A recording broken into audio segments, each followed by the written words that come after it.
Welcome to Friday Farsight, everyone. I'm Sheldon, and this week we're talking about artificial wombs. This is an invention I've always thought would be hugely significant because it could mark the moment when humanity finally frees itself from its own biology. Of course, this leads to all sorts of dystopian visions like Brave New World, where all of the people are made in factories and graded into different roles in society. And add to that Philip K. Dick's idea of robotic nannies that raise your children for you. And then you begin to wonder, why do we even need the family structure at all? And by the time all this stuff comes along, the machines will probably have decided that organic life is obsolete anyway. That all goes many different directions, but that's kind of getting beyond the scope of this week's prediction, which is a little bit more tactical in terms of how we might actually get to an artificial womb and why we might build one. And so I'll just hand it over to our hosts, Biff and Betty. Remember that all of this content is AI generated, so don't trust it completely. Take it away, Biff. Thanks, Sheldon. A human baby grown entirely outside a woman's body by 2070. Did I read that right? You read it right, Biff. And welcome, everybody, to Friday Farsight. I'm Betty. And I'm Biff. And wow, this week's Strategic Farsight has handed us a doozy. Two predictions, actually, stapled together. Right. It's really one long arc told in two chapters. Chapter 1, by about 2045, give or take a decade, we'll have the first complete artificial womb that can take a fetus from, say, 8 or 12 weeks all the way to a full-term baby. And then Chapter 2, by about 2070, give or take 15 years, we'll do the whole thing, conception to birth. No human uterus involved at any point. Okay, so let me just sit with that for a second. You're telling me that within the lifetime of someone being born today, we go from pregnancy is the oldest, most universal human experience to pregnancy is optional? That's the prediction. And the crazy part, Betty, is I don't even know how I feel about it. Half of me is thrilled, half of me is horrified, and the third half is just, how the heck is that even possible? Well, let's start with the how, because the how is actually really cool. Hit me. Here's the thing nobody tells you. We already have the two ends of the bridge. We just don't have the middle. Ooh, unpack that. Okay, end 1. 2017, Children's Hospital of Philadelphia. A team led by Dr. Alan Flake takes premature lamb fetuses, basically the lamb equivalent of a 23 or 24-week human preemie, and puts them in these sealed, fluid-filled bags. They call them biobags. Biobags. That's a branding choice. It is what it is. And the biobag has an artificial placenta that oxygenates their blood through the umbilical cord. The lambs kick, they grow, they open their eyes, their lungs develop for 4 weeks. Flake told The Atlantic he was striving to create a fluid environment that would support normal lung development. Man, why don't we ever talk about cloud software or cryptography? Something without so many fluids. Because it's not 1995 anymore. So, just try and stop me. This week's prediction, a technology that will let anyone publish their life for the whole planet to see. We will never misunderstand each other again. If only. Okay, now end 2 of the bridge. 2021, Jacob Hana, the Weizmann Institute in Israel. He takes mouse embryos really early, day 5, and he grows them in these rotating glass vials, carefully controlled nutrients, oxygen, pressure, all of it, for 11 days, which is roughly half of a mouse's entire gestation. I'll take a vial over a bag any day. But why rotating? Don't the mice get dizzy? The research doesn't say. The rotation's purpose is to keep the embryo oriented and to keep nutrients flowing past it without dead zones. And at the end of those 11 days, these mouse embryos have beating hearts, developing neural tubes, tiny limb buds. Hana called it a textbook of development written by the embryo itself. Okay, that is genuinely amazing. So we've got one team that can support a late-stage fetus and another team that can grow an early embryo. Exactly. Two ends of a bridge. And in the middle, a canyon. Human weeks 2 through 20. Implantation, gastrulation, organogenesis, all the choreographed miracles that turn a ball of cells into something with fingers. And the canyon is the actual prediction. Closing the bridge is what takes us from now to 2070. Precisely. And here's the part I find most surprising. When I really dug into it, I realized the hardest problem in this whole story isn't the computer, it's not the AI, it's not the sensors. It's an organ most people literally throw in the trash. The placenta? The placenta.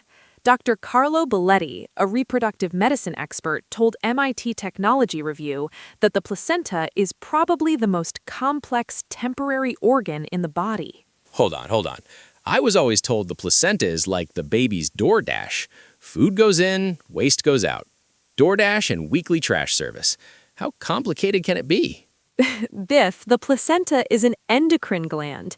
It manufactures hormones. It's a selective filter. It's an immune mediator, meaning it keeps the mother's immune system from attacking the fetus, which genetically is half foreign tissue. Wait, stop. The mom's immune system wants to attack the baby? In principle, yes. The fetus has the father's DNA in it, which makes it, from an immune standpoint, a transplanted organ. The placenta is the diplomatic core that prevents rejection. A peace treaty, basically, because who was this guy anyway? Who let him in here? And why won't he ever put the chip clip back on the pretzels? And boy, was Mom right that he has no ambition. All of that, it gets shut down for 9 months thanks to the placenta. In broad outline, every baby depends on a peace treaty negotiated in real time by an organ that then gets thrown in a medical waste bin.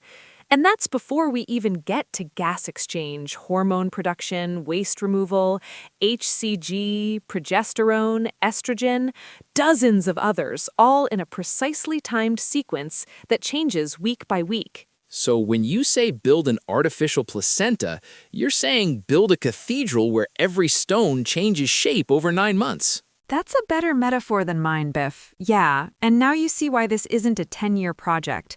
The first generation of clinical artificial wombs, the ones coming in the 2030s, they don't try to replace the placenta from scratch. They piggyback on something we already have in hospitals today called ECMO. ECMO. That's, help me out. Extracorporeal membrane oxygenation. Extracorporeal just means outside the body. It's a machine that takes blood out of a patient, runs it through an artificial lung, adds oxygen, removes carbon dioxide, puts the blood back. Used today for adults with severe COVID lung failure and for newborns whose lungs aren't quite ready.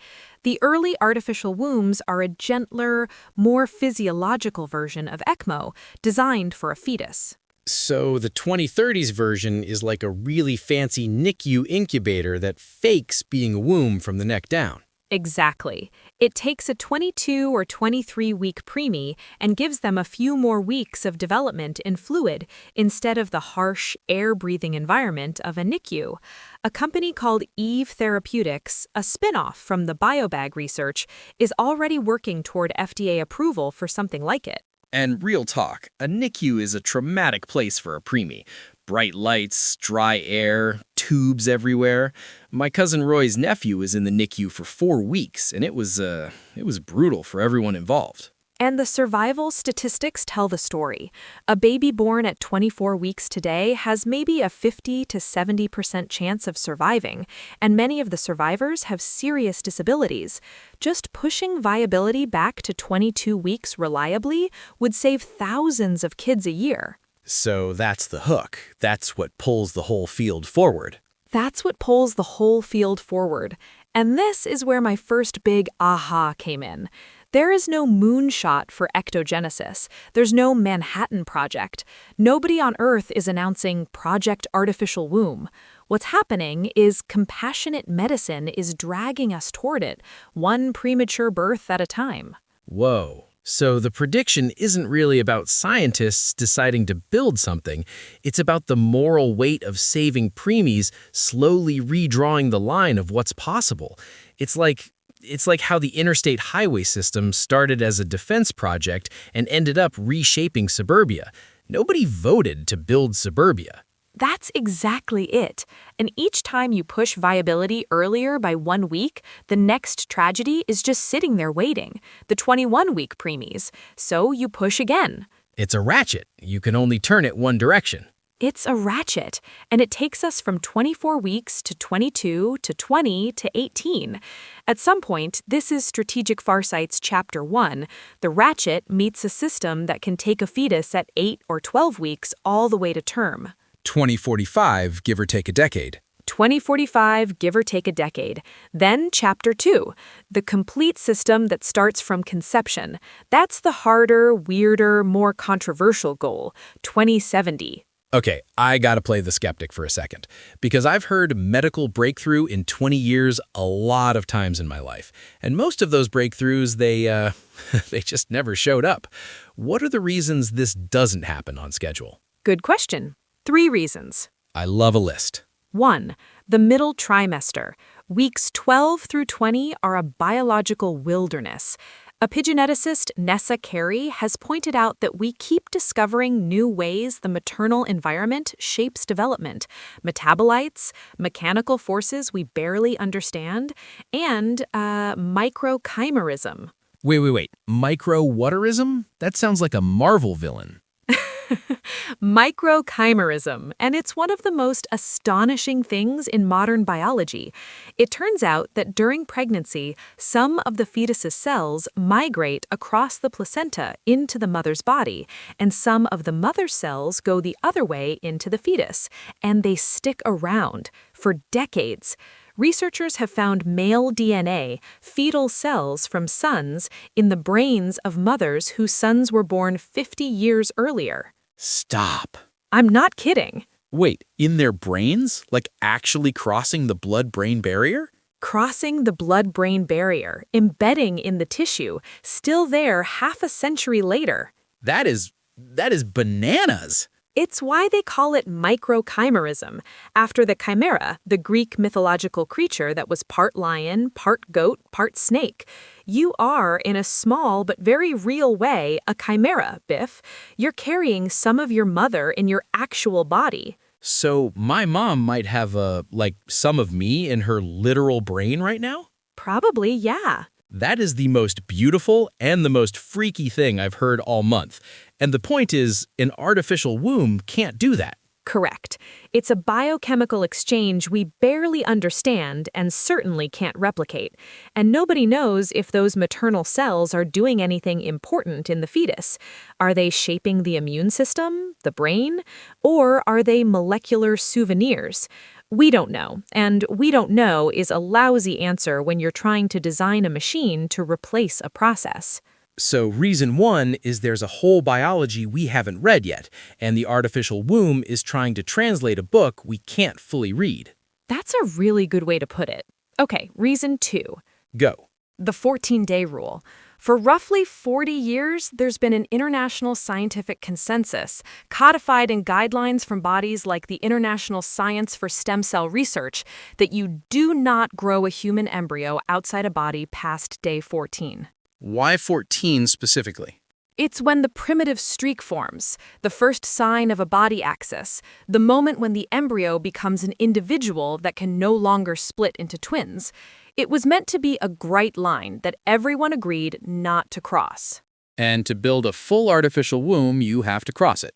You have to cross it. And not just cross it, blow past it by a factor of 20.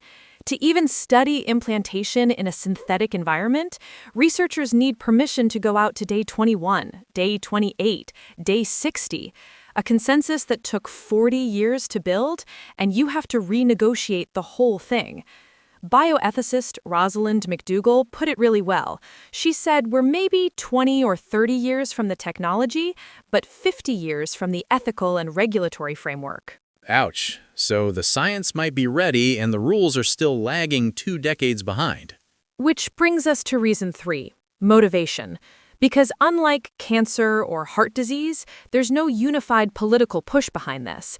The strong drivers are preemies and uterine factor infertility. The controversial driver is elective use, and that's where the culture war lives. Right. Saving a baby, everybody's for it. Saying, I don't feel like being pregnant this time, just put it in the tank, that's a whole different... That's a whole different conversation. Yeah, you got it. A 2017 Pew poll found 89% of Americans support using technology to help premature babies. For elective use, support drops way, way off. So 2045 for Chapter 1, and then 25 more years for Chapter 2. It's not the tech, it's the arguing. It's the arguing, and the lawyers, and the IRBs, the institutional review boards, which are the hospital committees that sign off on any human experiment. After thalidomide in the 60s, where a morning sickness drug caused thousands of babies to be born with severe limb deformities, reproductive medicine got properly terrified of moving fast and breaking things. Good. That's one area where I want the grown-ups in the room triple-checking everything. Same. And here's the comparison I keep coming back to. Look at IVF. When Louise Brown was born in 1978, the first test tube baby, the Vatican called it an abomination. Leon Kass, who later chaired the President's Council on Bioethics, called it the beginning of the end of humanity as a natural kind. Newspapers ran stories about monsters. And now? Over 8 million people alive today exist because of IVF. It's routine. It's on insurance plans. It's in the brochure at the fertility clinic next to the acupuncture referrals. So the moral panic has a half-life. A predictable half-life, about 1 generation. And I think ectogenesis follows the same curve, just on a longer runway. Okay, so let's fast forward. It's 2070, the prediction lands. What does the world actually look like? What changes for ordinary humans? There's the obvious stuff, and then there's the stuff nobody talks about. Can I start with the stuff nobody talks about? Please. Cancer patients. Cancer patients? Every year, thousands of women get a cancer diagnosis while they're pregnant, and they face an absolutely brutal choice. Because most chemotherapy drugs are teratogenic, toxic to a developing fetus. Some delay treatment and risk dying. Some terminate a wanted pregnancy to save their own life. An artificial womb quietly removes that choice. You transfer the fetus out, you treat the mother aggressively, the baby develops safely, the mother lives. Oh man, that's huge. We're talking about a medical dead end, a complete no-win situation which we just accept today because we're not looking far enough ahead. Precisely. Same thing for uterine factor infertility, which affects 3 to 5% of women. Could be a congenital absence of a uterus, could be scar tissue from cancer treatment, could be a hysterectomy at a young age. Today, their options are surrogacy, which is legal in some places and illegal in others, or adoption. Ectogenesis gives them a biological path to parenthood they don't currently have. Okay, so those are the quiet beneficiaries. Now let's talk about the loud stuff. The loud stuff. Okay, the biggest one, viability. Viability in the legal sense, you mean? Yes. For about 50 years, abortion law in the United States was built around the concept of when a fetus could survive outside the womb. 24 weeks, 22 weeks, wherever medicine set the line. That line has already slipped earlier over the decades. A real working ectogenic womb doesn't move the line, it deletes the line. Because any embryo at any stage is technically viable if you can just pop it in the tank. Exactly. And it does something strange to the whole abortion debate. Philosopher Peter Singer at Princeton has argued for years that this might actually thread the needle. In principle, you could remove a fetus from a woman's body without killing it. The woman gets bodily autonomy, which is what she's been fighting for. The fetus gets to live, which is what the other side has been fighting for. Nobody compromises their core principle. That sounds a little too easy. It's too easy, because the next question lands immediately. Who gestates it? Who raises it? Who pays? You've traded one impossible question for 5 new impossible questions. Right, like if every embryo has the potential to become a baby in a tank, does society have an obligation to gestate every embryo? That is a Margaret Atwood novel waiting to happen. It's a Margaret Atwood novel, and it's also a real ethical question nobody's ready for. And honestly, Biff, this is where I come down.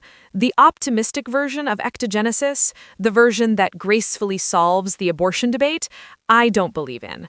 What actually happens when you introduce a powerful new technology into a society that hasn't resolved its underlying values is the technology becomes a new battlefield, not a peace treaty. Whoa, that's a pretty hard-nosed take, Betty. I've been reading Langdon Winner lately. He's a political theorist, and back in 1980, he wrote an essay called Do Artifacts Have Politics? His whole argument is that technologies embed political choices. There's no such thing as a neutral machine, and the artificial womb is going to be the ultimate example. Whoever builds it, whoever funds it, whoever regulates it, their values get baked into the hardware. Huh. So the question isn't will we have the technology, it's whose technology will we have? That's exactly the question. Which gives us a few possible futures and no guarantees. Okay, what else changes? Let's talk about the meaning of motherhood. Oh boy. Because for all of human history, there's been one biological fact you couldn't argue with. Babies come from women's bodies. Cave paintings to the Bible to today. Ectogenesis breaks that constant. And if that's no longer the default, then, what's a mother? It becomes a choice, not a fact. Some feminist thinkers, Evie Kendall is one, see this as liberation. Pregnancy, in their view, is a biological tax women have been paying since the dawn of civilization, and technology can finally abolish it. Peter Singer called it the ultimate gender equalizer, right? Right.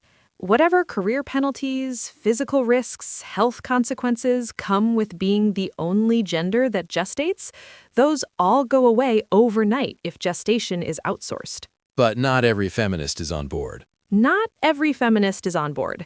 There's a really strong counter-tradition. You can trace it through thinkers like Adrienne Rich in Of Woman Born in the 70s, that sees pregnancy as an embodied experience, a sacred connection, a source of specifically female knowledge. To them, outsourcing pregnancy to a machine isn't liberation, it's alienation. It's losing something we can't name but can feel. And religious traditions are going to have very strong opinions. Every religious tradition on Earth will have a strong opinion, and not always the ones you'd expect. Some Orthodox Jewish scholars have been relatively open to ectogenesis because Jewish law puts a very high value on pikuach nefesh, the saving of a life. If an artificial womb saves a life, it might be not just permitted but required. Wow. And the Catholic Church? Catholic teaching has generally opposed artificial reproductive technologies, going back to IVF. The argument is that reproduction should happen through the marital act, and anything that substitutes technology for that breaks a moral chain. Which makes me realize this isn't actually a medical debate. It's a debate about what a human being is. That's exactly it. And I don't think there's going to be one answer. Societies will answer it differently. Some countries embrace artificial wombs for elective use. Others ban them entirely. Some allow them only for medical necessity. We're going to see a patchwork. Ectogenesis tourism. You fly to, Estonia to have your baby in a tank. Honestly, yeah. Medical tourism is already a $40 billion industry. Add a socially contested reproductive technology to that, and you've got a growth sector. Okay, you know what I keep thinking about? The sensory thing. When you said earlier that a fetus in a real womb hears its mother's heartbeat, feels her walking around, tastes what she eats, that's wild. It is wild. A 2015 review in Developmental Medicine and Child Neurology, which is a major peer-reviewed journal in the field, emphasized that the sensory environment of the womb is critical for brain development. Fetuses startle at loud sounds. They calm at familiar voices.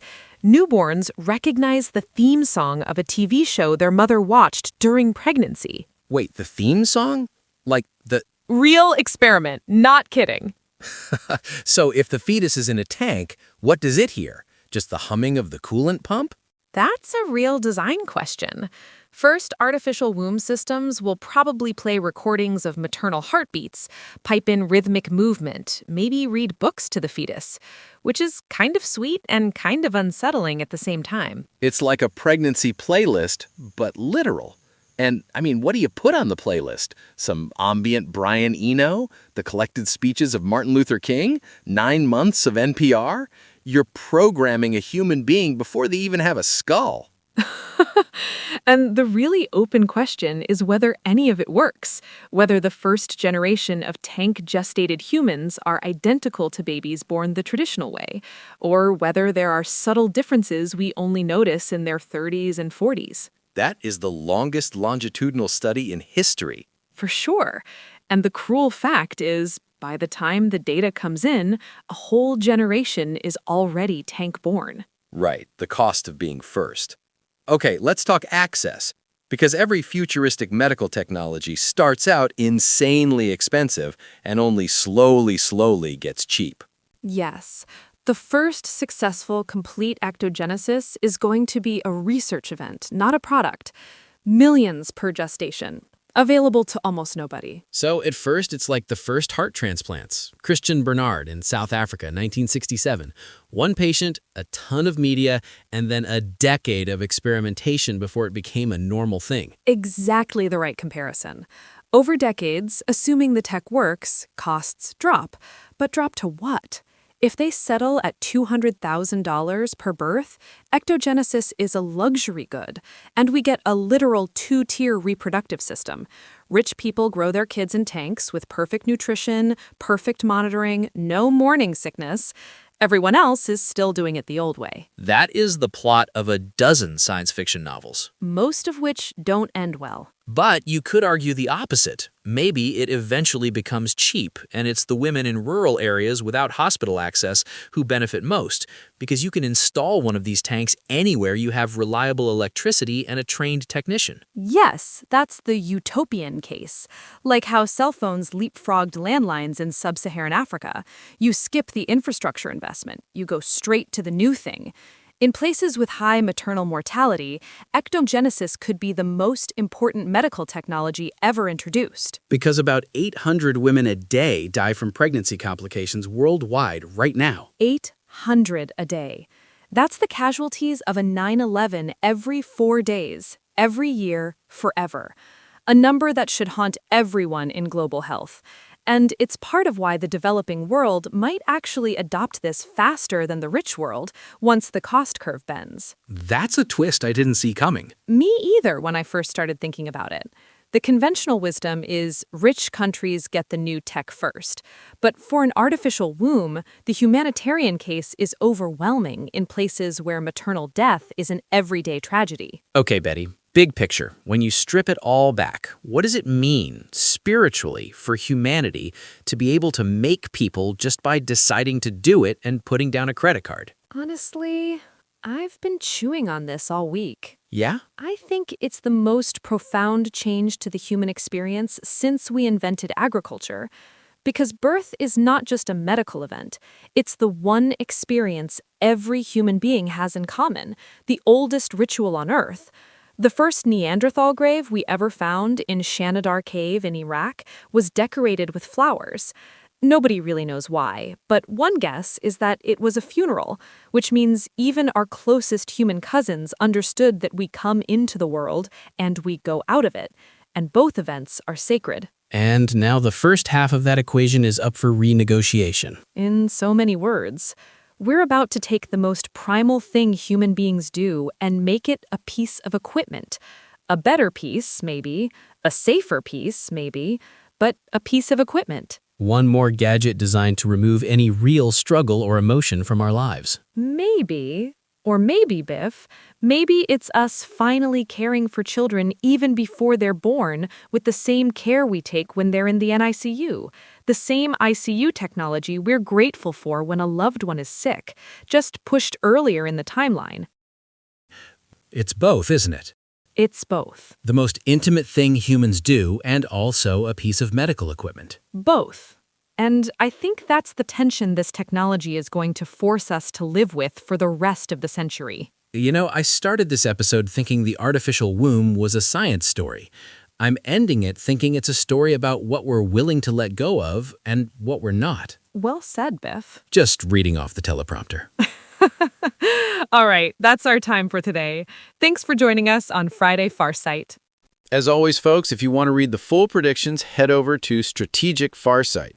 Both the Chapter 1 prediction, Partial Ectogenesis by 2045, and the Chapter 2 prediction, Complete Ectogenesis by 2070, they're up there in full with all the citations and timelines. And next week, we'll be back with another prediction from the ever-growing Encyclopedia of the Future. Until then, keep your eyes on the horizon, people, because the future is coming, and sometimes it comes in a bio bag. Goodbye, everybody. See ya.